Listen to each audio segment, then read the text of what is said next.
Hi there, I'm Dan Clark of the Safety Brief. This is where we talk about health and safety hazards in today's demanding industrial and construction work sites.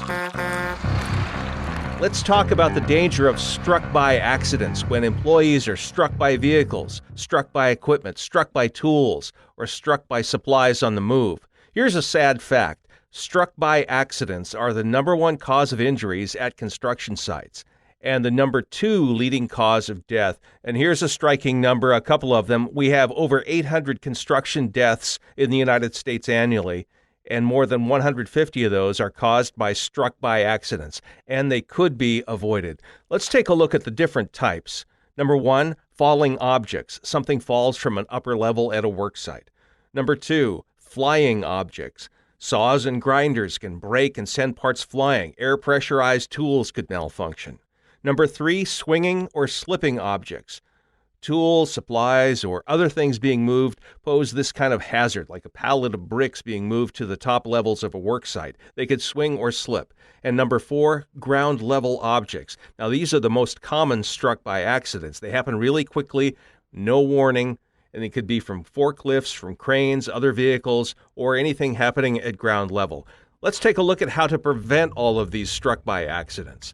Number one, with falling objects, stop the items from dropping in the first place. You secure as best you can all the tools, the parts, the equipment when working above ground level. Also, keep the area below clear, partition off that area.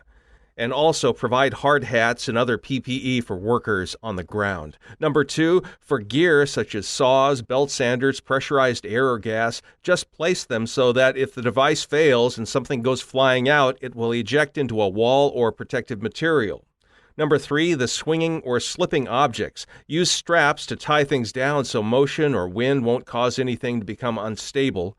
Don't exceed the equipment's load or lift capacity.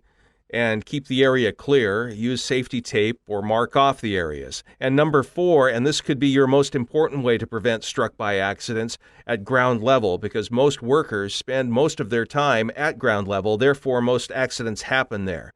It's always good to use visual signs like do not cross tape and floor signs to let people know about hazards. For example, because they have so many moving parts, cranes can be one of the most dangerous pieces of equipment, so use safety supplies like tape to go around the crane's swing radius to make sure everybody's out of harm's way.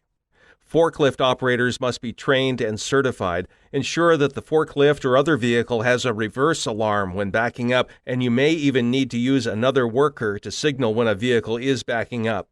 And finally, don't be the only person on the job site that knows about this stuff. All the workers should know about the four struck-by hazards and how to prevent them.